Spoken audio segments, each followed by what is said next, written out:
Hello, everyone. I'm so glad you're here. I'm Coach Pete coming to you from New York City, and you're listening to Dynamic Destiny Radio on Transformation Talk Radio. Each first and third Wednesday at noon Eastern, 9 a.m. Pacific, we'll help you get unstuck and keep you moving forward toward your destiny. You can listen to the show on Facebook Live, your favorite podcast platform, and my website, petecoaching.com. Hey, on today's show, we'll be talking about how to survive the upcoming presidential election campaign. Okay, why? What does that have to do with your destiny? Well, so far in this season, the first 6 episodes, we were laying out kind of like a roadmap, how to get clarity on your life purpose and really get a sense of where you're heading. The second half of this season, we're going to be talking about accelerators, things that can help you get to your destiny faster, and impediments, things that can kind of trip you up and kind of keep you stalled. We don't want that to happen. This is just such an important topic, though. It's going to affect everyone. And if you get stuck and caught up in the negativity that's typically associated with presidential campaigns, I'm convinced it can really slow you down. It can drain your mental and emotional energy, and it can put you in a really bad state of mind. We don't want that to happen for you. So I want to address it. And I want to do it now before the heat really kicks up. After New Year's, it's just going to go bonkers, right? That's when the primaries start and everything's going to go nuts. So I want to get these truths out to you now so that you can be ready and be equipped for when it all starts to hit the fan. So anyway, that's what we're going to be doing today. I also have a special guest with me today, Damaris Giha, and I can't wait to introduce you to her. But first, I'm going to give our quote for the day. And this is an election themed quote from George Jean Nathan. It says, bad officials are the ones elected by good citizens who do not vote. Bad officials are the ones elected by good citizens who do not vote. So, hate to tell you, I'm not going to give you the option of just checking out and I'm not going to pay attention to any politics and not vote. That would be bad citizenship. And you will get bad officials if you don't vote. So we want to make sure that you're engaged, but we want to equip you on how to rise above the negativity. Also, I got some great feedback from another listener who just wrote to me. Hey, I just listened to episode 4 of your show. It was good listening to both you and Jody peel back the layers of Clifton's strengths. It took me back 6 months to my first experience with this tool, serving to remind me how insightful it was. I actually went over my results again as you both spoke on the show. I'm glad Jody shared his experience with us all. Hey, I'm really glad for you too. Hey, and I'd love to hear from all of you as well. Just email me, askpete@petecoaching.com. I really do value your feedback. It helps me know what kind of content you want to hear. And in fact, we're doing this episode because our producer tonight told me when I was listening to list of topics, she zapped right in on this one. She goes, please talk about this one because it's really impacts so many people. So I do take your feedback and I run with it. So write to me, askpete@petecoaching.com.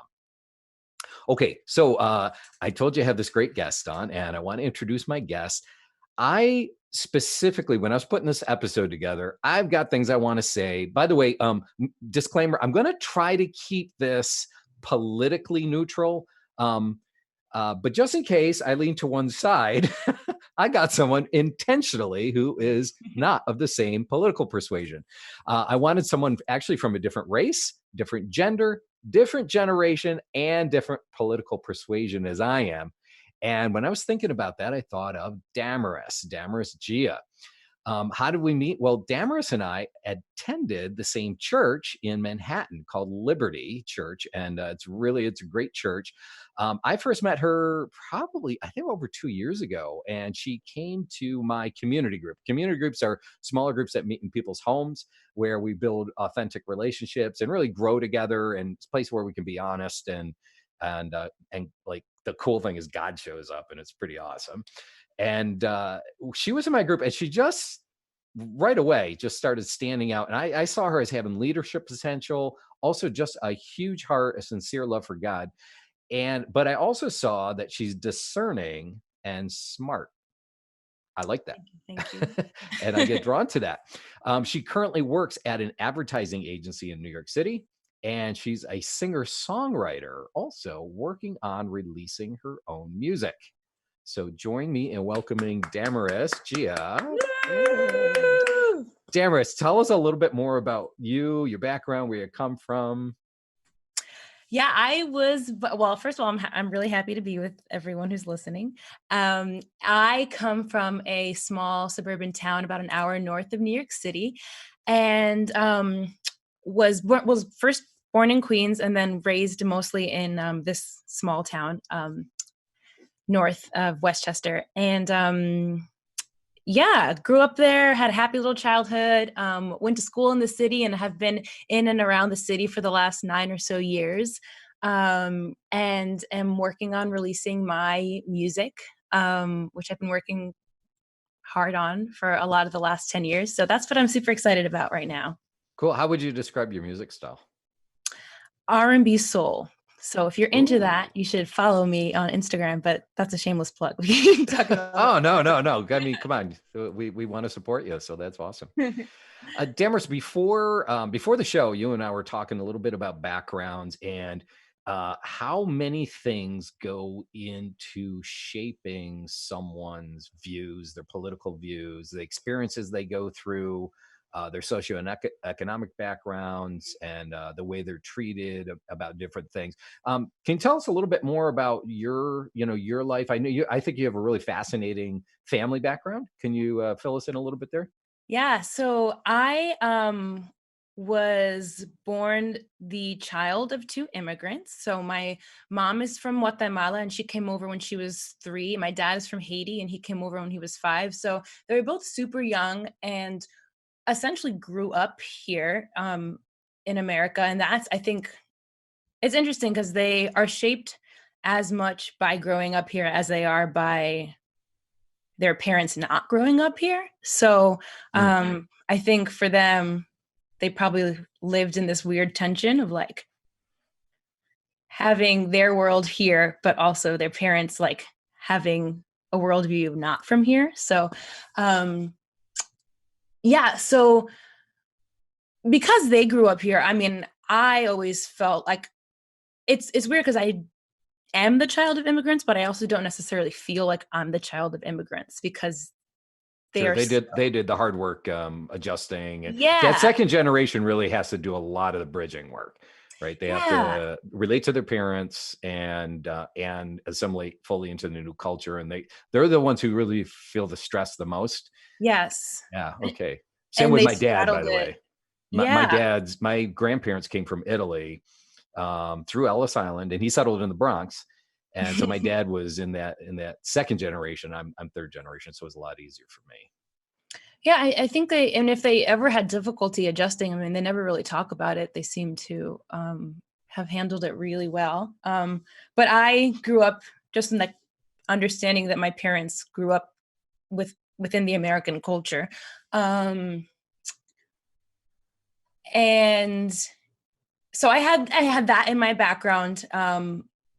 And also never really, I think because they grew up in America, like I never felt a huge sense of like a huge part of the Hispanic culture or even the Haitian culture in my household. Mm, So mhm. it was an interesting way to grow up of like knowing that I was of color, but never really feeling like I had the culture necessarily in my house.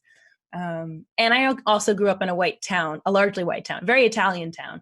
So, Can you say the name of the town?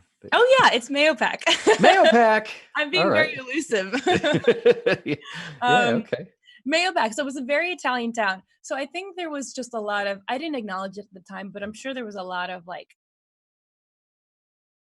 confusion about, or just maybe like ignorance about who I was because I was surrounded by one thing, but knew that I wasn't that thing. I don't know. It was a weird place for me to grow up, not seeing anybody else who really looked like me a ton. Hmm, Um, okay. And when did that start to change for you? that started to change in college.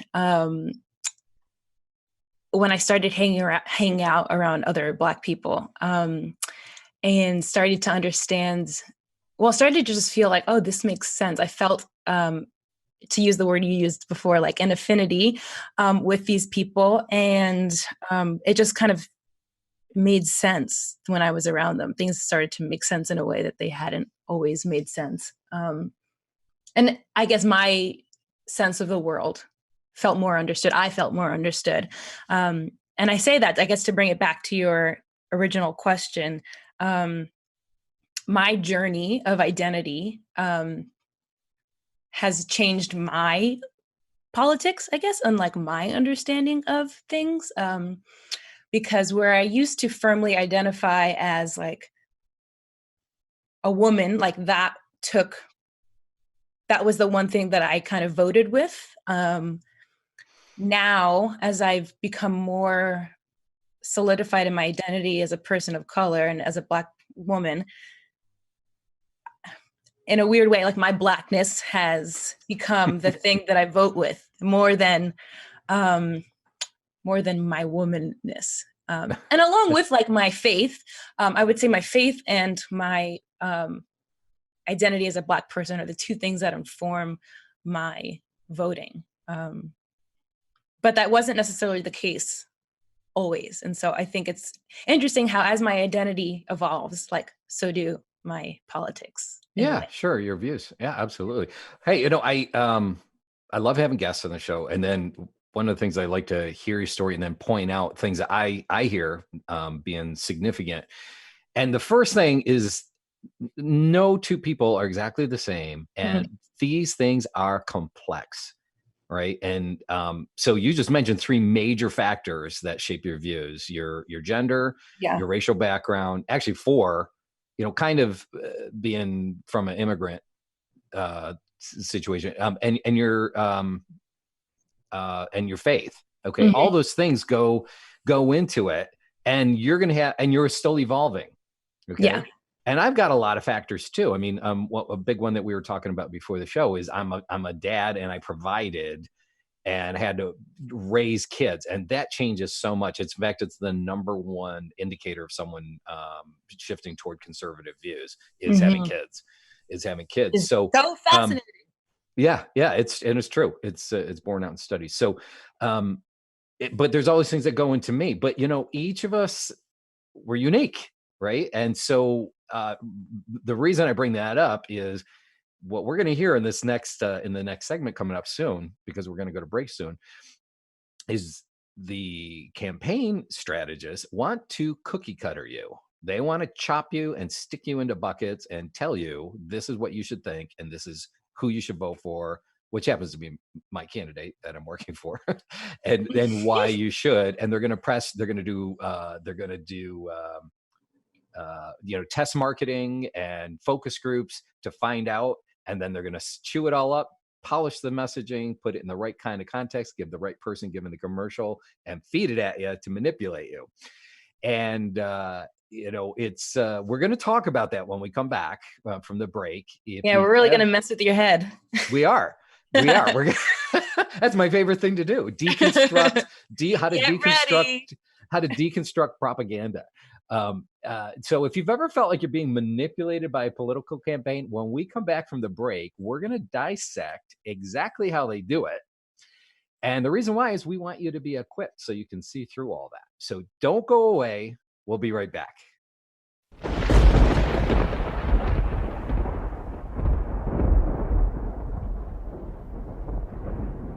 Welcome back to Dynamic Destiny Radio with Coach Pete, where we unpack your powerful potential. You can learn more about me and get lots of helpful content at petecoaching.com. I have my guest, Damaris Giha, with me, and we're we're here talking about how to survive and even thrive during the upcoming presidential elections. Now, one way to stay ahead of all the negativity is to get educated on how campaign strategies work. So we've put together a list of some truisms that we're going to unpack here. And, learn from this. And so the next time you start to see, the news or different campaign ads, you're going to be able to see through and know why these things are happening. Okay. The first truism, and this is the hardest one to accept, but the most important, is you are being played. Period. You are being played. We all are being played, and you need to accept that. The sooner you can accept that, the more clearly you're going to be able to see through things. Now, I'm going to tell my own quick story on this. Back in the mid 90s, I forget, it might have been George Bush's first election when he got elected, or Clinton's second. I think it was Bush's first election. And I was reading through an issue of U.S. News and World Report, because I used to get that. And I was reading through a section on the political campaigns, and I thought it was so fascinating. What they had done is identified, like, I think 12 different personas or subgroups of people that they were targeting, and how they tend to view things politically, and how they tend to vote, and their socioeconomic status. And they gave them each a name, and there was like a caricature of it. And I was reading through this, and I thought it was really interesting. And I hit this one called .com dads. That was the persona.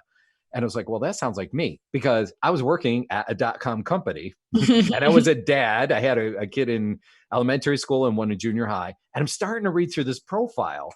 Like, my income was right in the range that they said, where I grew up, being like a white male, suburbs. And then it told me all my political beliefs, and it scared the crap out of me because it was like so accurate.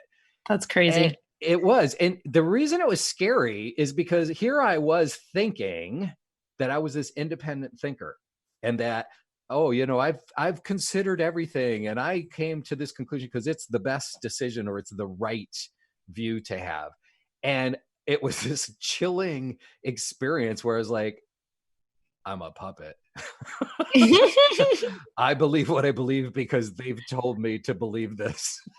Well, and that it makes sense. I mean, it did make sense for the life that I had, but it was really, let me just say, it was a defining moment in my life. And I've never looked at any campaign since then the same way. Now I look at them through the view of, how are they trying to market to me? How are they trying to manipulate? How are they twisting the message? And what are they trying to find? What deep desires, intrinsic needs inside of people are they trying to speak to? And then, of course, twist them. And then alter their message, tailor their message to each specific subgroup, which is exactly. Which is the really concerning part, because I mean, I know they have their platform, but the fact that they can manipulate pieces of their platform to tailor it to, like, they're not giving you the whole picture, they're giving you this little specific piece. I mean, I'm in advertising, so now I kind of get it because I see this all the time. Well, that's what a campaign is. It is flat out marketing, advertising. Yeah. Except, I mean, you kind of hit on the point, which is that, like, they're playing on people's, and advertising does this on a somewhat, like, on a smaller scale, but they're playing to your fears, and like your deepest fears and your deepest desires, which is, so twisted, but effective also. And I guess. Absolutely. And, the way we grow up and the way we live, we are in our own little communities, and we have a tendency to think the rest of the world thinks the same way we do, or the way because it does make sense for me. Right. So I grew up, I mean, I went to college, but I paid for it all myself. Okay. I went to a private school, and I have got an engineering degree. I was raised in a large family. We did not have a lot of money, so I had to work hard, but I was taught and reinforced, if you work hard, there's a lot of opportunities open to you, and you can go do whatever you want. Okay. Mm-hmm. I know people in my neighborhood. So now I'm a minority in Washington Heights, in a primarily Dominican neighborhood. And I've gotten to know some people. In fact, I'm mentoring some young men in their late 20s, early 30s. And that narrative does not play. Yeah. Also, I'm going to tell you another thing. We thought the police, for the most part, were on your side. And I have since learned just that, in the communities that I'm in now, they don't think that way. And before I stepped over to learn about other cultures and other viewpoints, I just said, well, that's because you're wrong, or that's because you're reckless, or you just want to break the law, or you're not working hard because you're lazy. And there's all these things you tell yourself, not only about your own culture, but about other cultures. And when you do, Damaris, I think you said earlier, it's hard work, to learn. Yeah. And I think that's something we can definitely, I think we'll get to it later on, but to understand that there are factors. And I think this is like such an important part of the dialogue around the election is, as people of color, there's a reality that exists for you. And I will say, I'd be the first to raise my hand and say, like, I'm very blessed. Like, I grew up in a public school system that was great. I had a lot of opportunities available to me, but I know that there are a lot of other people, Hispanic and Black and other minorities, that live in places where that's not the case. And so their reality is very different. And so they don't have the same opportunities. And anyway, that's a whole big conversation. But to your point, I think it takes the work to get someone that's not their reality to the place of understanding of that other person's reality. Like, it's not just a quick conversation and it doesn't happen in sound bites. No. And it doesn't happen by watching a movie, and it doesn't happen by watching a sitcom. Yeah. Yeah. It happens in like multiple conversations over a relationship, honestly. It's building a relationship. That's exactly right. Because I think the truth is that it's a hard pill for people to swallow. And they don't necessarily want to hear. I know you brought up the word privilege before, and you're like, oh, people use this word a lot, but it is hard for people to acknowledge that they have more opportunity and more privilege than other people. So. Well, and it's privilege and opportunity, but it's mindsets also. That's the biggest thing I learned is like, because I had it hammered into my head my whole life, you are going to go to college and you are going to go succeed and you're going to be financially independent as soon as you get out of the house, all these other things, that helps a lot. And if you don't have that, that it really limits it. Or if you're told the opposite, the man is against you, and and if you don't have good examples, like huge, if you don't have that someone who's done it before you, it becomes a lot harder to say, I can do this, or even that to know that that's an option, that you can do this.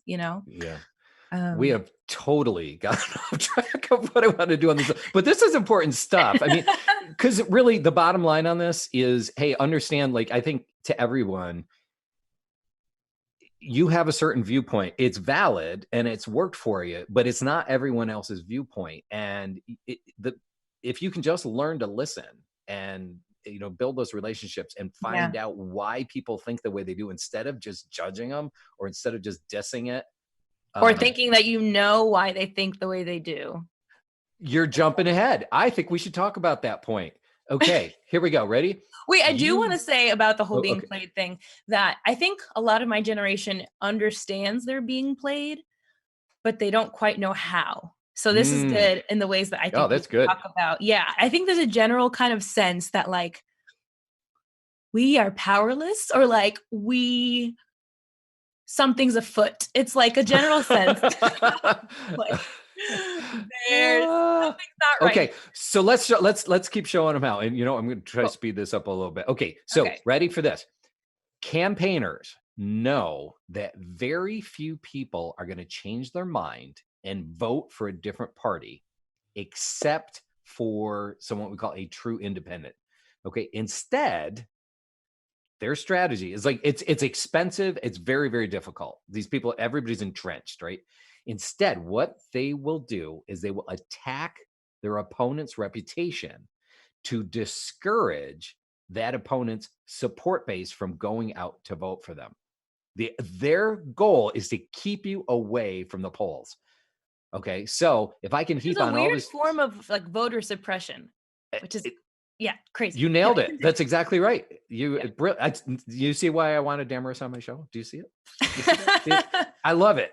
It is. It is. That's exactly what it is. It's a more effective use of their money to keep my opponent's support base at home, because like, oh, if you vote for, it's like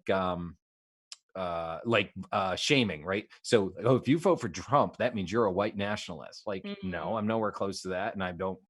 And frankly, I think that's, I've been able to see through that whole narrative as well. Mm. So, oh, I'm embarrassed to say that I vote for Trump, or it could be for anybody. If you vote for Elizabeth Warren, you're a socialist, and you're communist, and you shouldn't do that. And look at all these bad things about her, and she's a liar, and she made up all this Mhm. fake stuff. And oh yeah, you're right. I don't know who to believe in. I can't believe in anybody. I'm not going to vote. And that's how it works. And it'll affect far more people than trying to win you over and convince you of a new way of thinking. Yeah, so many people didn't vote in the last election, Yep, which yep, is yep, yeah, yep. It's surprising. Here's another truism. Okay, go ahead. by the smart people who are pulling the strings. Narratives, meaning the story. Okay, narratives are made up first, then they go find video to support it.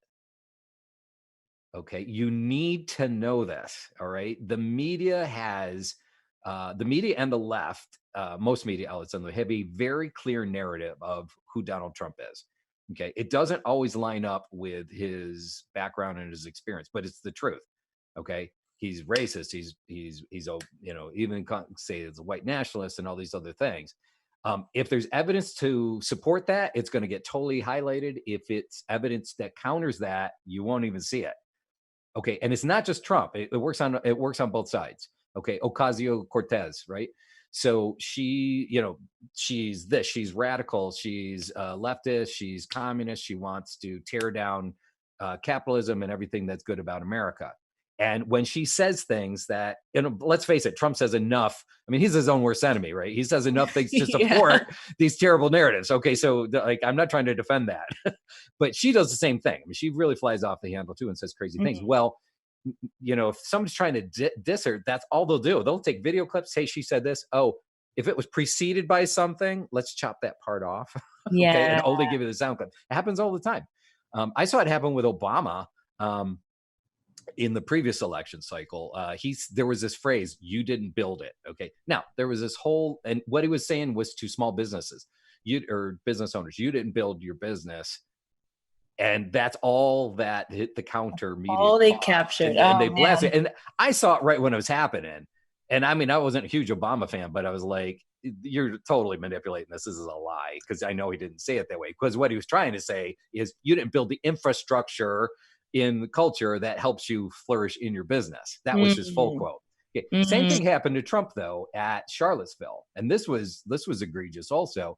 The soundbite was, there's value on both sides, or we have to consider both perspectives. And they're like, Yeah. oh my gosh, you're supporting Nazis because you said we have to consider their perspective. But he wasn't talking about that. He was talking about the people that were arguing about tearing down the statue or not, before the radicals, Antifa, I guess, and the Nazis came in. He was, or KKK, I guess. Before that, it was just a debate about the statue, and frankly, I think it's kind of a healthy debate. We should be talking about that. And he was trying to say, hey, Mm. there's two sides of this, but the Right. media only took that statement and said he's just supported the KKK. And that same thing. It's the narratives created first, then they find video and sound bites to support it. So Yeah, I think it becomes this exhausting game where you at least for me, I am suspicious in general of politics and politicians. So I'm already a little bit cynical about the politicians. But then I also have to read the media with like a discerning eye and a very critical and suspicious eye. So it becomes this kind of exhausting game of like, what's the truth? And it's hard yeah, sometimes like to get at it, which I think is why so much of like at least the younger generations feel a kind of cynicism or fatigue around this is like, how do we even get the truth yeah, when yeah, so much is being twisted, and like what's a neutral news source, like how do you get accurate yeah, news, like because I'm aware that I read the New York Times, like I like the New York Times, but I'm also aware that that is a left leaning publication. And so I know that there's certain things in there that are probably skewed. So for me, it's sometimes hard to know, like, because I don't spend a lot of my day reading the news. So I have to either be very strategic about what news, or just realize, like, this is probably not the whole story. I'm missing part of it. Yeah. But I might never know Well, what the rest of the story is. Damaris, we have a break coming up right now, and that is a great place to stop because we've got some information for you. We're not just going to sit here and bum you out to tell you how you're being played and twisted. We're going to show you ways to rise above that. And when we come back, we're going to talk about what to do about your media intake. I'm Coach Pete with my guest, Damaris Giha, and you're listening to Dynamic Destiny Radio. When we come back, we'll talk about the media and other truisms so that you can escape the negativity. Stay tuned. We'll be right back.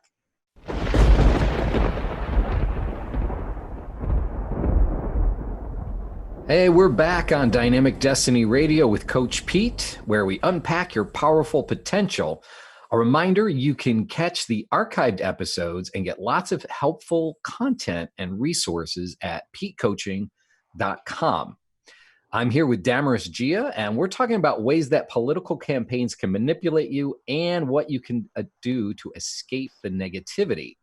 I want to highlight a free resource that I'm giving away as a download. It's on my website. You can go to petecoaching.com/check, CHECK, petecoaching.com/check. And what this is, a free download, it's an attitude check. Before you click post in your social media, it's a list of questions you can ask yourself. Am I being part of the problem or am I being part of the solution?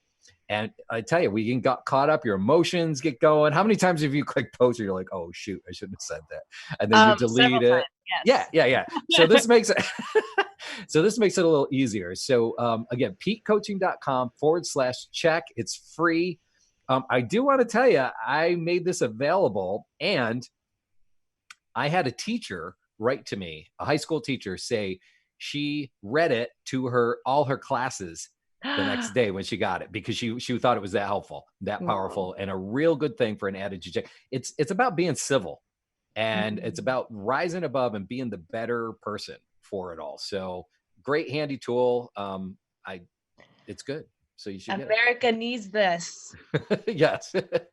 Okay. So, hey, we were talking about some truisms that happen in campaigns. And here's another one real quick that is important to understand. Okay. In addition to the campaigns manipulating you about the way you should think, you also don't know how the opposition thinks either. Okay. You only know what your tribe is telling you about the opposition. Okay. And your tribe is going to find the most extreme examples and make you think it's typical of the opposition. Okay. And when you actually engage and find out how people actually think, you're going to find people are way more moderate than you're led to believe by campaigning. Okay. So we're going to talk about how to get over that. I do want to point out one resource that is fantastic. I love it. There's an organization, it's called More in Common, and their website, moreincommon.org. And they put out a paper called The Perception Gap. And the URL for that is perceptiongap.us. Perceptiongap.us. They did a study, and it's scientifically valid. They measured, what do you think your opposition thinks about this issue, and what do they actually think about this issue? And they measured, and they have numbers for the gap in the understanding. Like, what do you think about immigration? I think the left thinks this. And when you talk to people that are left-leaning, no, it's like they're more moderate. All of us, just about all of us, are more moderate than we think we are. But the problem is the wings, because they're the most vocal. Okay. Yes. So I'm going to quote them. I'm going to quote this paper. While those who do not post on social media have an average perception gap of 18. Okay. That's the number they just assigned to it. Those who do post on social media have an average perception gap of 29. It's a lot higher. The political content we see on social media is therefore disproportionate from the from people with a more distorted understanding of the other side, further adding to the problem. Okay, Oh, so the people so who the people least that are understand, posting all this stuff actually have a bigger gap in perception than the they average. really understand the issues less, Right. Okay. but Oh, they're more inflamed by it, right. and Oh, and okay, and they're more inflamed by it, and so they post more often. So be careful. So look, that's what we're doing here. We're stripping away the BS so you can see through it and realize that people are more moderate. This study will hearten you. Like if you're disheartened, it'll get your heartened back. yeah. Perceptioncap.us. I think of people like my parents who I was upset for a long while because they voted for Trump and I couldn't understand why. Um, I was like, how could you? This, that, and the other. You know, the things he says about women and people of color um but they felt they have two issues that they're very specific on that they feel like they won't compromise about. Mhm. And so all the other stuff, I mean, they're also not white nationalists, they're not, homophobic, they're not this or that.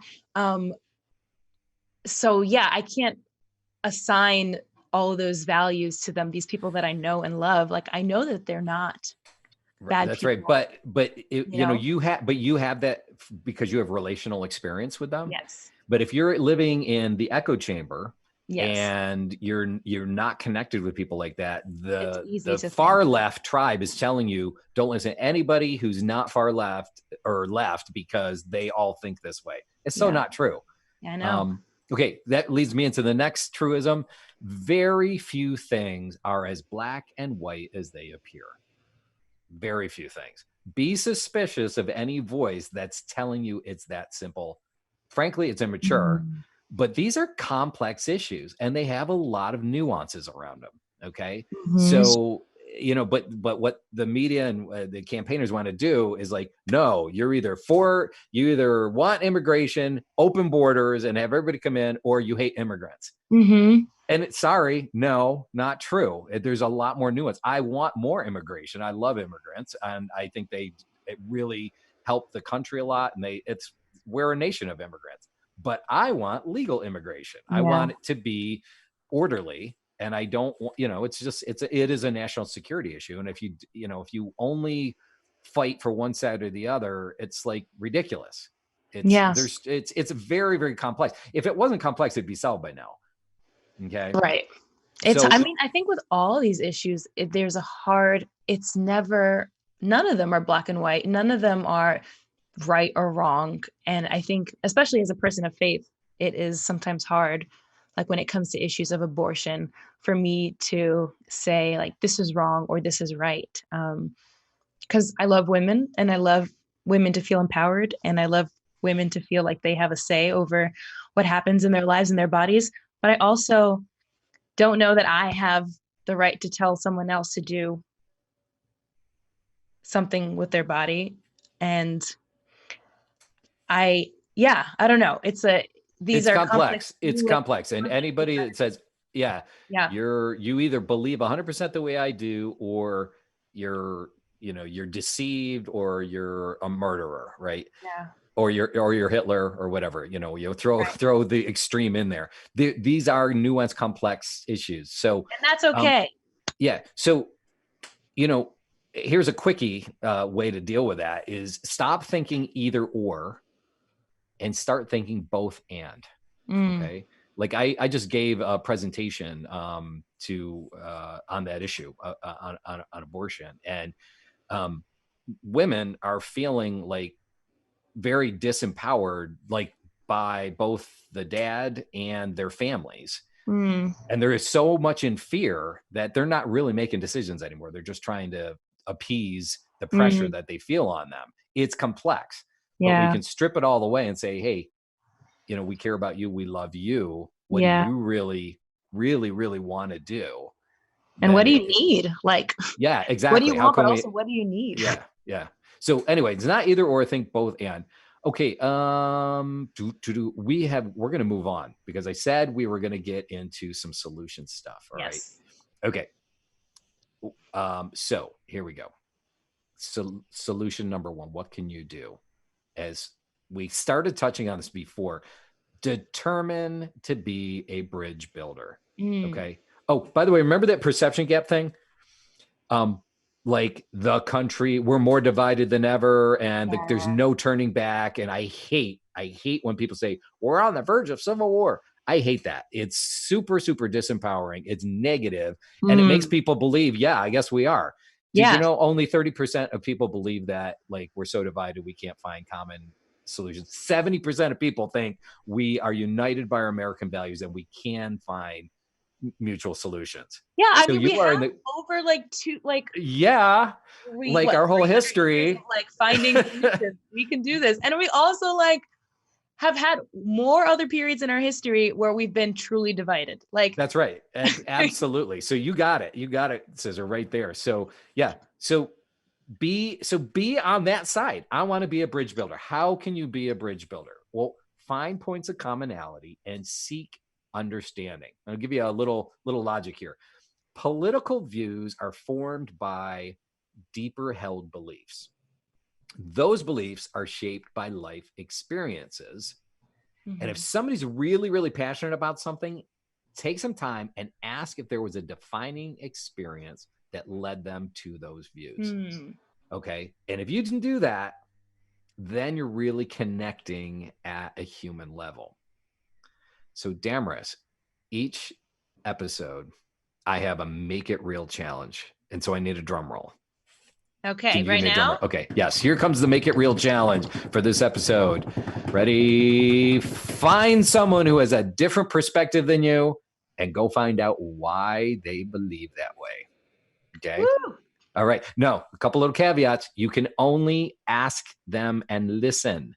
You can no yeah buts, no arguing. You're there to learn, not to convince them why they're right or wrong. You're going to try to convince them they're wrong, right? Because you're going to find somebody who believes differently than you. But find out why they believe that. Okay? Yeah, that's so key for like establishing healthy dialogue. It's like, just listen. Yep. Don't go. And you're there to learn. Have to say anything. You could just nod affirmatively. You don't have to say. And again, a key that might help you, if they feel real passionate about it, then ask them if there was a defining experience in their life that led to those beliefs. Okay. And just listen. If they ask you in return, how you think about that, then you have permission to talk about it. But your assignment is to do that. Okay. This is the Make It Real challenge. So you need to do it. Okay. Don't just think about it. Go find someone, preferably somebody you already maybe are friends with, but it could be for anyone. And listen, write back to me. And I want to hear what you discovered in the process. Ask Pete at petecoaching.com. And hey, maybe we'll read it on the air in the next episode. Also, I think a good way to think about that is not to think that you're going to walk away with a certain outcome. Like, don't think that you're going in there to have a certain specific conversation or like walk away with anything specific. I think it's healthier to just go in and like with the intent to hear this other person's story. Yeah, that's it. You're there to learn. Okay, you're listening to Dynamic Destiny Radio with Coach Pete. I have my guest Damaris Giha with me, and we're talking about how to survive and thrive in the upcoming political election season. Okay, so we talked about the first thing is be a bridge builder. This is the way to overcome it. Be a bridge builder so you can learn other perspectives. The second thing you can do to rise above it all is be intentional about your media consumption. And here's the real quick test. If it makes you mad, scared, or hopeless, turn it off and don't go back there. Okay. Some like this media makes money by making you mad. Okay. That's how they make their money. They make money by eyeballs and attention and clicks. Okay. It's a war for your attention. And they are spending big bucks on how to do that. They do not care that the cost is your mental health or your emotional well-being. Okay. They would rather have you mad, upset, and fighting with your coworkers, your neighbors, or whoever, your family members, if they can make more money. This is greed at its worst. They do not have your best interest at heart. Okay. They want clicks. They want viewership. They want your eyeballs. You need to know that. And if you find yourself getting upset because CNN was saying this about Trump or Fox News was saying this about Nancy Pelosi, and you're getting upset or discouraged or whatever, you're listening to the wrong sources. Okay. There are better alternatives out there. Now, Damaris, you were asking a little earlier about what some of those are. I'll just tell you one that I just really like. Plus, it gives me a little bit more international flavor is BBC. Okay. And by the way, I don't watch any TV news.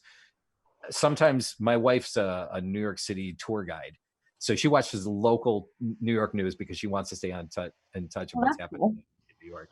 But I always do it off the web because I can control it and I can get headlines real fast. But I like BBC.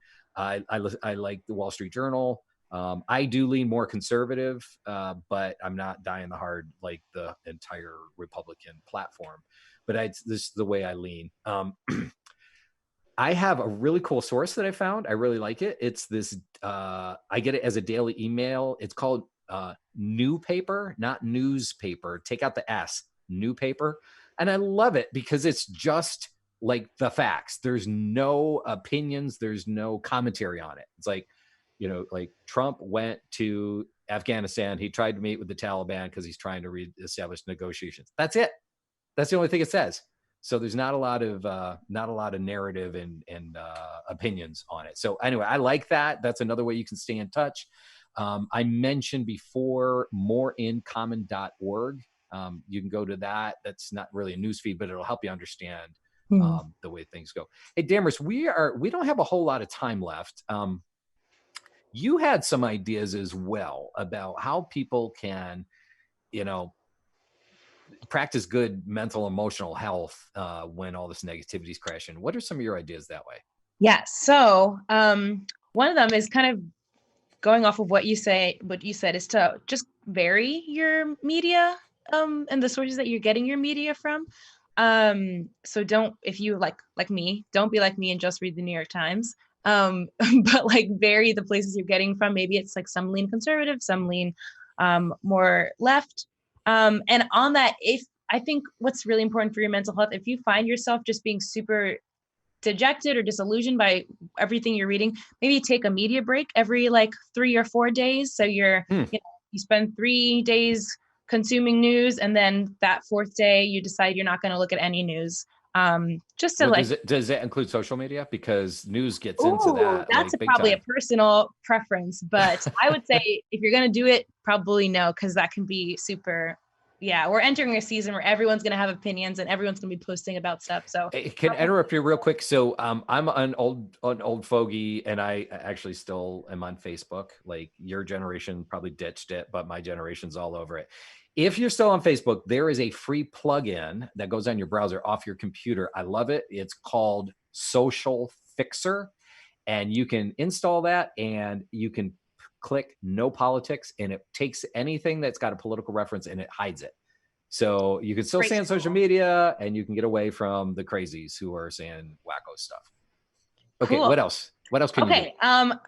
Do some soul searching homework. I think in order to really have healthy dialogues with people about what we believe, we have to know why we believe that, and be specific about how each issue affects your life. So you actually come to the table being able to defend why you believe what you believe, so that it's not just, oh, I believe this because my parents believe it, or because my community believes it. So I think that's super important and makes you just more educated and probably more able to have to come to that, to bridge that gap of understanding.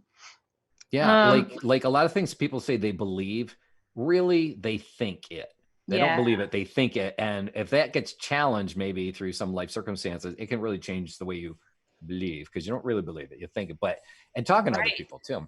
This was, so on that, the another one I have is, spend time, I think, and I think this is like good for also for people of color specifically, spend time processing all these issues, especially as the election cycle gets hot and heavy, with someone who is, I think, older and like challenges you a bit on these issues. And maybe they can help you see things in a newer light that you probably haven't thought of.